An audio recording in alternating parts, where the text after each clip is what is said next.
What up, everybody? Welcome back to Meet Me in the Basement. It's episode 45, another inch closer to that illustrious episode 50 that we're chasing after so crazy. Yeah, like and subscribe. Let's get right into it. So, it's mid-June, which you know what that means. It's time to talk about Conor McGregor.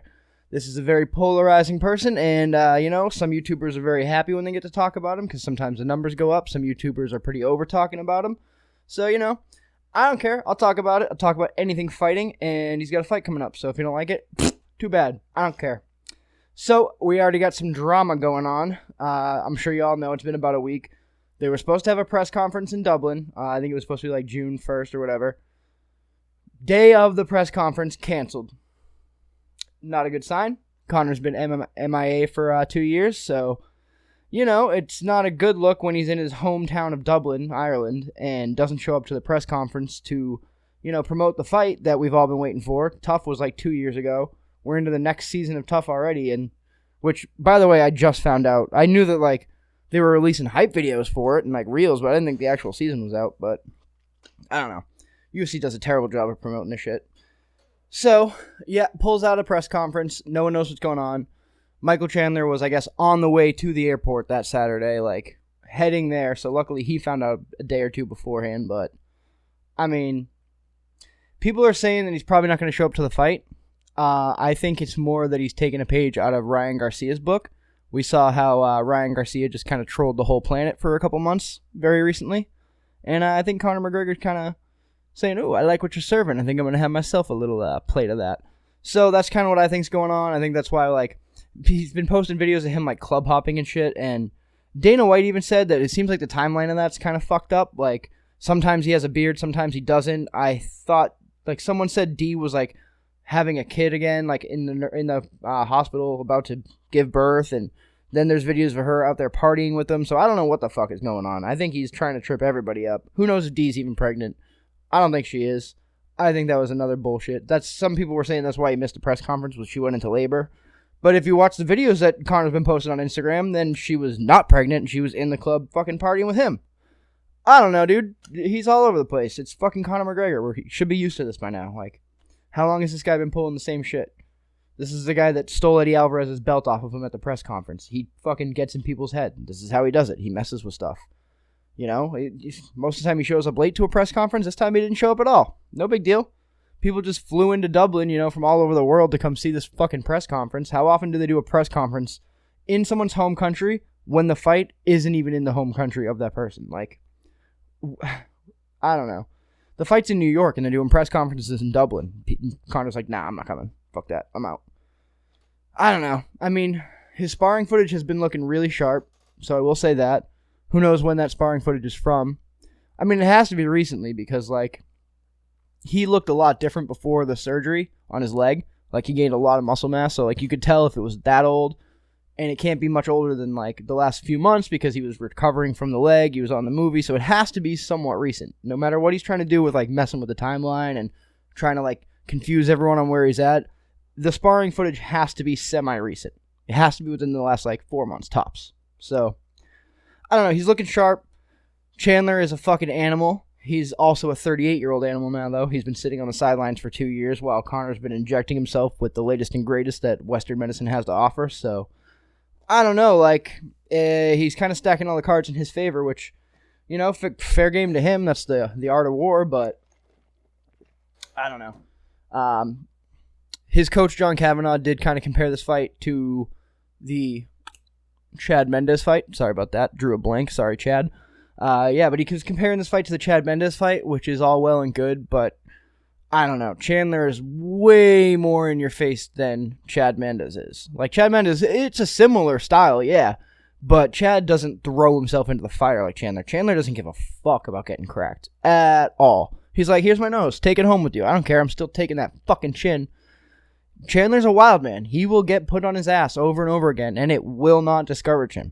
So, I don't know. Conor's got his hands full, and I think that's why he's relying so heavily on the mind games. He said he's going to turn a new leaf, and he's not going to be this, wild, crazy guy, and he's not going to talk all this shit, but he didn't say anything about fucking with his opponents. He said he wouldn't insult them, so technically he's being true to his word. And the Mystic Mac has never pulled out of a fight, so I think he's going to show up. What type of Conor shows up is, anybody's guess. I don't know. He could show up and be the fucking world beater that just put the fucking beating on Eddie Alvarez, or he could show up and be, half in the bag, not really training. To be fair, though, like, it's hard to even say that that's ever really been the case. His biggest knocks would be losing to Khabib. Who the fuck didn't? Everybody lost to Khabib. Everybody. So, that doesn't count. He did a good enough job, I guess. He defended a takedown for like a minute straight in the first round. Got back up a few times. Had some success. Lasted 4 rounds. That's not really a knock. The next one would be the Donald Cerrone fight. Whatever. Tune-up fight. Not really common in MMA to see that, but we'll call it what it is. Love you, Cerrone. No shit, but it is what it is. My brother's calling me. Blowing me up about Elden Ring. What up? You're on the podcast. Huh? You're on the podcast. Oh, what's up? What up? What are you calling me about, Elden Ring? Yeah. Yeah, trying to get fucked up by Moog again? Yeah. No doubt, no doubt. Do you get your shackle back, or did you use it when you fought him? So, the shackle, I didn't try it when I fought him last night by myself, but the shackle did not work when I was in your world. So, you won't be able to use yours in mine, and I won't be able to use mine in yours. Okay, but you think mine will still work in my world? Yeah, it should. All right. I don't know. I don't know about I tried it in phase 2, and it didn't work. Really? So, maybe it's because he has fucking wings. I don't know. But I do remember you saying that when we were fighting him last night, saying that, hey, I tried it, it didn't work, what the hell? So. Yeah. No diggity, no diggity. Well, I'll be back on at some point today. Huh? Hit me up later. Alright. Do you care if I keep this in the show? I can't hear you at all. Do you care if I keep this on the show? No. I'm just talking. Tight. Say what up to Matt, everybody. Say hi to Matt in the comments. Alright, I'll let you go. I'll say hi to myself in the comments. Tight. Alright, I'll talk to you later. Peace. Bye. Alright, look at that. We had a special guest. We didn't even know it was coming. Yeah, we've been blowing Elden Ring up. I think I talked to you guys last week. What was I at, 40 hours?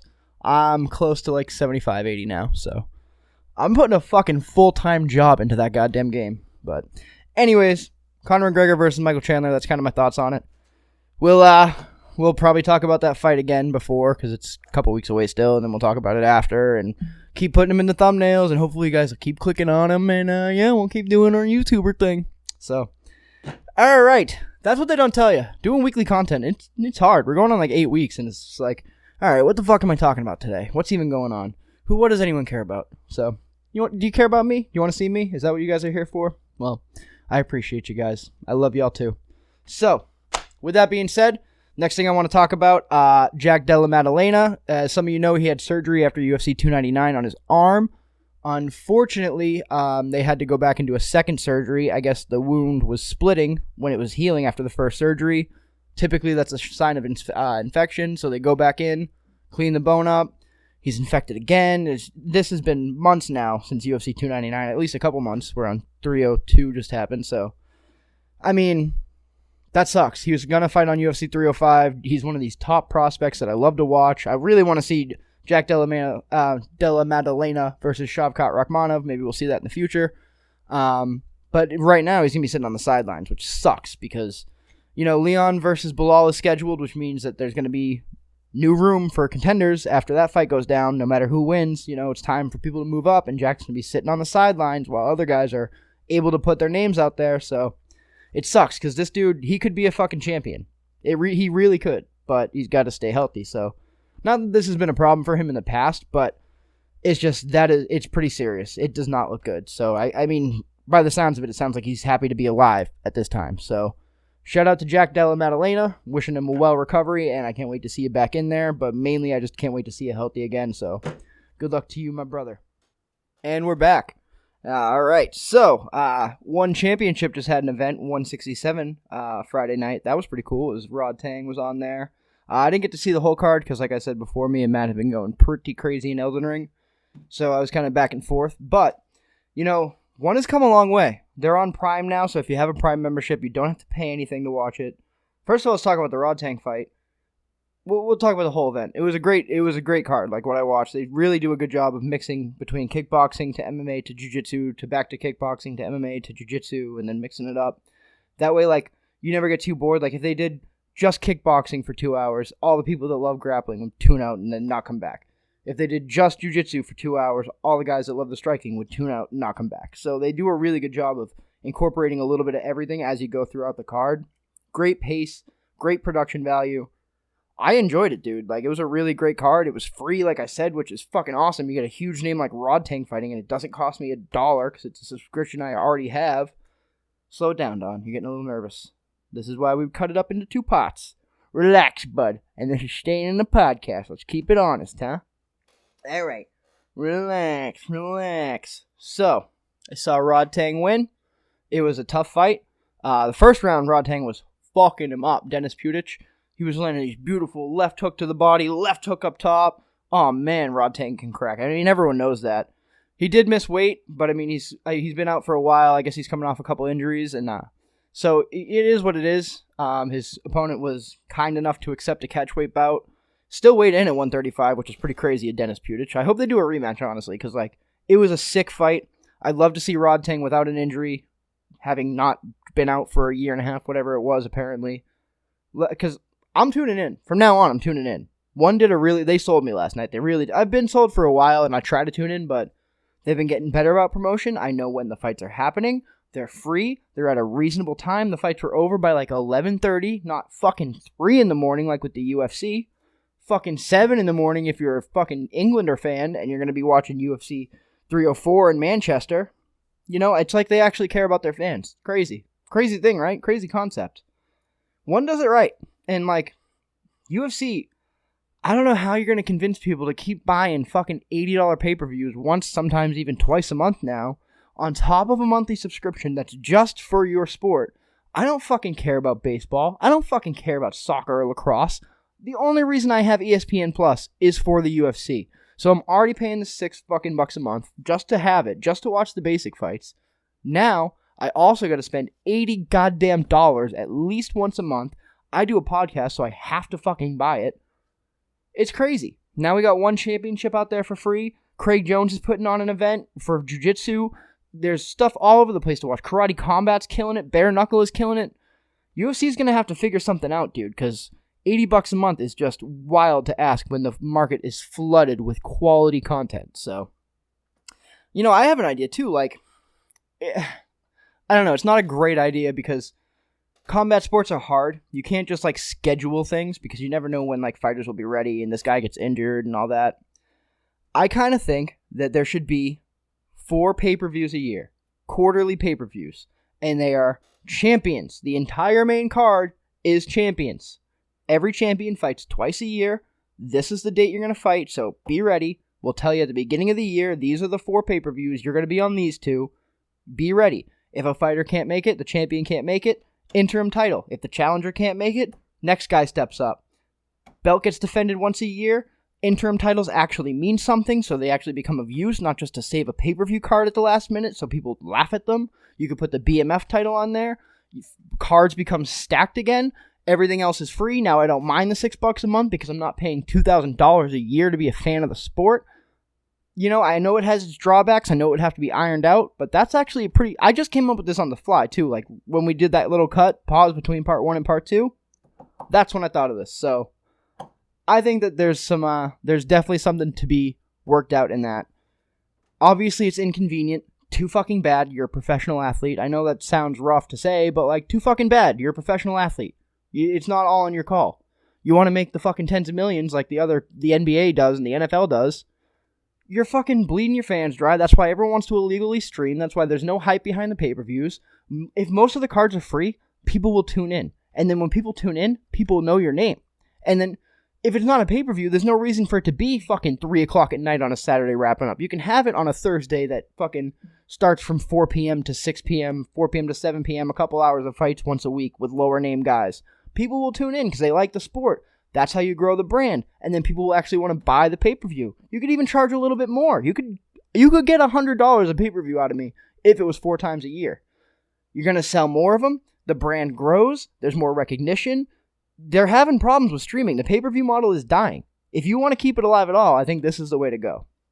I don't know. So, we talked about that. Shout out to Rodtang. I didn't quite see it, but shout out to Mikey Musumeci. He got a submission in his grappling match. Shout out to Kade Rutolo. He won by submission first round in his MMA debut. I didn't see the main event between Tawanchai and Natawat. I'm going to go back and watch it, but either way, I'm sold on 1FC. I like it. I like it a lot. Karate Combat is sick. Bam. That's that. Alright, so we mentioned it briefly. Craig Jones is putting on a grappling event. He's doing it in direct competition with ADCC, which is fucking hilarious. He just went on the Joe Rogan podcast and brought a briefcase with $1 million cash, which was not his to bring around. It was the investors' money, which was the prize money for this event. Craig Jones is a fucking wild man, and it's very marketable. This dude is gonna make Brazilian Jiu-Jitsu like a genuinely profitable sport. He is fucking hilarious. He's putting on this event. He's causing beefs. I just saw on Instagram he's getting death threats from people associated with ADCC. Seth Daniels, I think is his name. I'm sorry, I'm not plugged into the jiu-jitsu world like that, so he might be like a super famous guy. And I'm like, oh yeah, some guy. Anyways, whoever he is, Seth Daniels threatening Craig Jones' life over it. Crazy shit. Craig Jones is fighting Gabby Garcia, which if you don't know who Gabby Garcia is, she's 6 feet tall, like 245 pounds or something like that. Shredded out of her goddamn mind, and Craig has been bullying her for like 6 years. It's a gimmick, but it's gonna sell. And Craig is funny as a bastard. He's on Joe Rogan talking about, I'm half retired, mate. I don't give a fuck. Fuck it. I want to fight her. I want to see who's the best, mate. And he's like, he's so hard to take serious because he's half kidding, half not. Like, he kind of does also want to like take on a 245-pound steroided out female and see how it goes. Whatever. I want to see it. The rest of the event's fucking pretty stacked. I know I had the names written down, got lost in translation. Either way, it's going to be a great event. He's given $10,001 to every single competitor. The reason that is significant is because for ADCC, the winner gets $10,000. So Craig is making it so every person who competes gets at least $1 more than they would if they won ADCC, which takes place the same weekend. And I'm pretty sure Craig's event is also in Abu Dhabi. I might be wrong about that last part, but that'd be fucking hilarious. So, people are switching sides. They're all going to Craig's event. ADCC's super upset about it. The Jiu-Jitsu world's super upset about it. Fucking what else is new? We're talking about Craig Jones here. This is the guy who said that Brazilian Jiu-Jitsu accomplishments are a mathematical equation of autism plus steroids. How much you have of either one. So, this is the person that we're dealing with. Either way, it's going to be fun. Like I said, it's given us more quality content to watch outside of the actual UFC, which is going to kind of raise our bargaining value when we start punching on Dana's door saying, I don't want to pay $2,000 to be a UFC fan. Ugh, I'm sick of it. I'm sick of it. Ugh. Anyways, get into a couple announcements. So, we've been going strong. This is like 8 weeks now of doing an episode a week, so I hope you guys are liking it. If you could let me know in the comments what you like about it, what you don't like about it, hit that subscribe button. I do have some ideas for some new content. I want to start doing stuff like the Basement Touch Base, where like once a month I go through and I just go through every news announcement. It won't be like this type of format where it's like a long-form podcast. It'll just be me running through this announced, like a voiceover type 3 to 8 minute thing. Looking back, do more fight breakdowns. We could do like one of these every week throughout the month, so that there's like 2 videos a month. Yeah, 2 videos a week. One of these per month, and there's 4 different kinds of them. We'll see how it goes. I got some ideas. Let me know what you'd like to see in the comments. Yeah, but let's wrap it up. Episode 45 of Meet Me in the Basement. Like and subscribe, and I love you. Signing out.